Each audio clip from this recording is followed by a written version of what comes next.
Hi, welcome to my channel. இன்றைக்கி நம்ம சேனலில் என்ன பார்க்க போகிறோம் அப்படின்னா, அதாவது ஆலோவேரா க்யூப் எப்படி செய்கிறது தான் பார்க்க போகிறோம். இது வந்து ஃபேஸுக்கு ரொம்ப ரொம்ப நல்லது. ஸோ இதுக்கு நான் எதுவுமே எடுக்கல, வெறும் ஆலோவேரா மட்டும்தான் எடுத்திருக்கேன். இப்போ வந்து ஆலோவேரா அந்த ஓரத்தில் இருக்கிற அந்த முள்ளெல்லாம் அப்படியே ஃபுல்லாக நம்ம வந்து நைஃபை வச்சு ரிமூவ் பண்ணிடலாம்.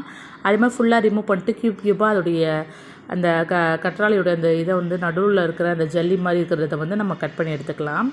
இதை இப்போ என்ன பண்ண போகிறோம் அப்படின்னா, மிக்ஸி ஜாரில் வந்து நம்ம இதை ஆட் பண்ணிக்கலாம். இதோட கொஞ்சமாக நம்ம வீட்டில் என்ன பால் யூஸ் பண்ணுறோமோ, எந்த பசும்பால் இருந்தாலும் ஓகே, பாக்கெட் பாலாக இருந்தாலும் ஓகே. ஸோ எந்த பால் யூஸ் பண்ணுறீங்களோ அதில் கொஞ்சமாக போட்டு நல்லா அரைச்சி எடுத்துக்கலாம், பேஸ்ட் மாதிரி. இதை நீங்கள் வாஷ் பண்ணக்கூடாது, அப்படியே டைரெக்டாக ரிமூவ் பண்ணணும். ஸோ இதை நம்ம மூஞ்சில் அப்ளை பண்ணுறதால மூஞ்சில் உள்ள பிம்பிள்ஸு எல்லாமே ரிமூவ் ஆயிரும். ஸோ இதை நீங்கள் ஒன்ஸ் நீங்கள் செஞ்சு வச்சு ஒரு ஐஸ் க்யூப் ட்ரேயில் நீங்கள் போட்டு வச்சிங்க அப்படின்னா டெய்லி நீங்கள் இது தாராளமாக யூஸ் பண்ணலாம். நான் சும்மா இன்றைக்கி ஒன்று தான் நான் உங்களுக்கு போட்டு காட்டியிருக்கேன். ஸோ 4 க்யூப் அளவுக்கு எனக்கு வந்துச்சு. ஸோ இதை நீங்கள் வீட்டில் டெய்லி ட்ரை பண்ணி பாருங்கள். ரொம்ப ரொம்ப ஒரு ஹெவி ரிசல்ட், அதாவது ரொம்ப ஒரு இதான ரிசல்ட் கிடைக்குது. பிம்பிள்ஸ் தாராளமாக ரிமூவ் ஆகுது.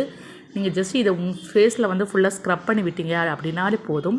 ஸோ ரொம்ப சிம்பிளாக ரொம்ப ஈஸியான ஒரு டிப்பு இது. நீங்கள் டெய்லி யூஸ் பண்ணலாம். இதை பை க்யூப் ரெடி பண்ணி வச்சு ஃப்ரிட்ஜில் ஃப்ரீஸ் பண்ணி வச்சுக்கோங்க. ஸோ தேங்க்ஸ் ஃபார் வாட்சிங்.